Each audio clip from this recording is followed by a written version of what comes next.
Na publicação anterior, eu estava falando sobre a fofoca e como ela se dissipa rapidamente no meio que aquela pessoa se encontra. E para vocês, um dos principais assuntos que gera fofoca em todos os lugares, no meio social que a pessoa vive, é o assunto traição. Traição do homem frente à mulher, da mulher frente ao homem, todos os tipos de traições que você possa imaginar. É um assunto que se dissipa rapidamente, promovendo essa sensação sórdida de satisfação entre o fofoqueiro e entre quem consome a fofoca. Talvez um dos principais assuntos seja isso, para o estímulo dessas catecolaminas que faz com que momentaneamente a pessoa se sinta bem ao consumir esse tipo de assunto. Obviamente entre pessoas muito comuns.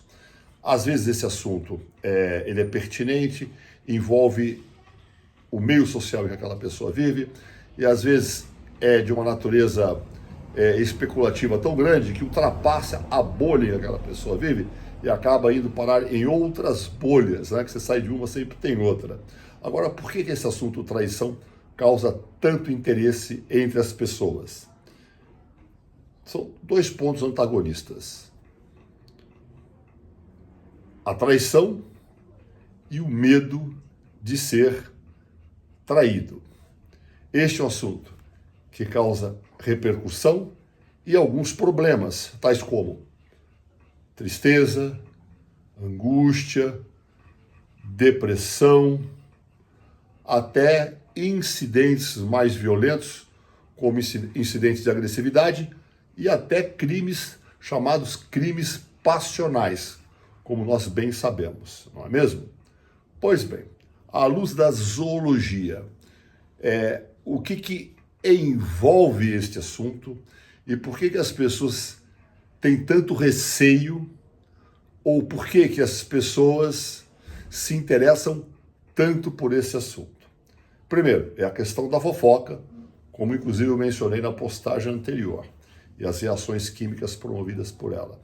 Agora, no âmbito pessoal, além de viver as histórias dos outros, porque não conseguimos criar a nossa própria história, na verdade, o ser humano ele tem muito receio de ser traído, principalmente de ser traído. Por que ele tem receio de ser traído? Porque não adquiriu a consciência do que aquilo que ele faz, na verdade, é para si mesmo. Você nasceu só e vai morrer só. Nesse ínterim, aquilo que você fizer, provavelmente venha a ser somado no cômputo das suas experiências lá no final da sua vida. Coisas boas e coisas ruins. Coisas boas e coisas ruins que você fez, provavelmente venham a repercutir no universo por muito tempo. Agora, ninguém com o qual você convive, ou de quem pode receber uma traição, ou ser mesmo traído por você, não nasceu com você e nem vai morrer com você. Nós somos sozinhos, principalmente ao nascermos e ao morrermos. Neste ínterim, nós criamos relações, nós criamos relacionamentos para facilitar a nossa jornada por este pequeno planeta azul.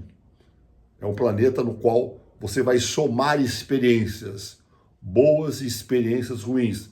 Eu espero que todos vocês tenham muito mais experiências boas do que experiências ruins. Porém, se preparem para as experiências ruins.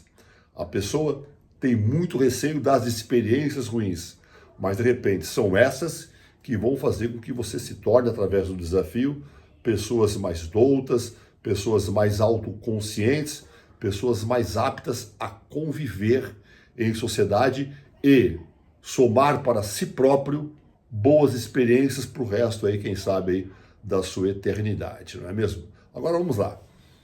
Qual é a origem, pelo menos a origem zoológica destes ciúmes? Isso antecede em muito no nosso processo evolucional enquanto Homo sapiens. Provavelmente a nível zoológico.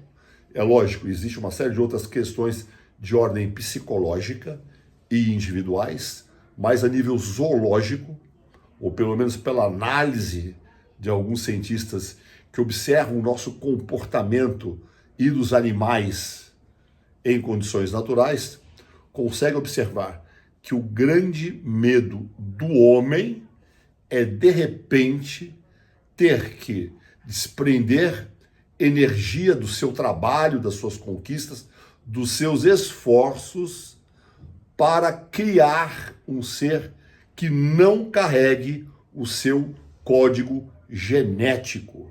Ou seja, provavelmente, ou psicologicamente, ou retroativamente no seu inconsciente, o seu medo seja de que um outro macho ejacule e produza naquela que é a sua mulher um ser humano que não carregue o seu código genético, porque os esforços do seu trabalho, das suas atenções, deve ser distribuído pela sua mulher e pela sua prole, e não pela prole dos outros.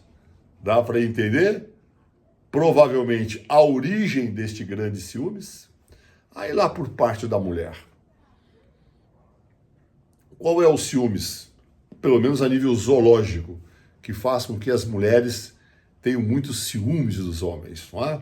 O homem, em condições naturais, o macho, ele é o provedor, ele é o protetor, ele é o indivíduo que vai trazer o alimento, a guarida e a proteção para ela e para a sua prole. Agora, imagine você, se aquela fêmea imaginar que aquele homem que deve prover a ela o seu sustento e a sua proteção, tiver que dividir a atenção com uma outra fêmea e outras proles. Deu para entender? Então, provavelmente, a nível zoológico, o grande receio da mulher é esse, é ter que dividir o esperma de seu macho com outras fêmeas, porque é aquele que deve dar para ela proteção, ela e a sua prole, e não a de outros, né?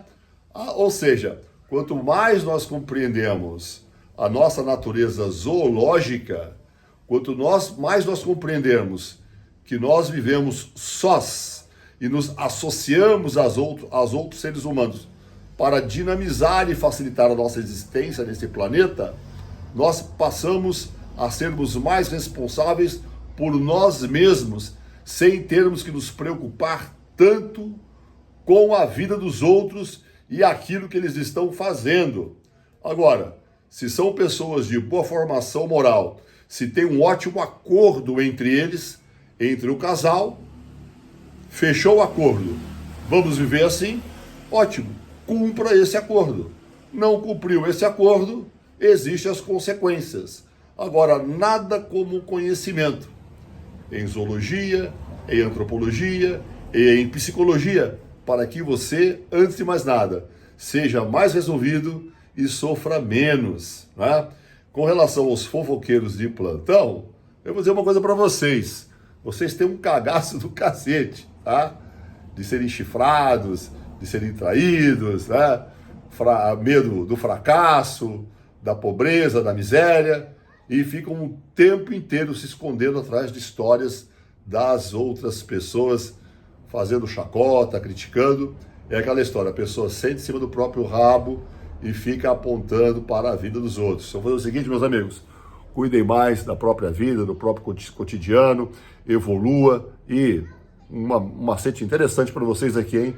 Não deixe de ler o livro Mantenha o Foco, Treinamento Autoconsciente. O professor está acabando de escrever o 30º livro e o principal deles para mim é esse, é o Mantenha o Foco, Treinamento Autoconsciente, que vai para a 3ª edição, tá? Com uma nova capa para vocês.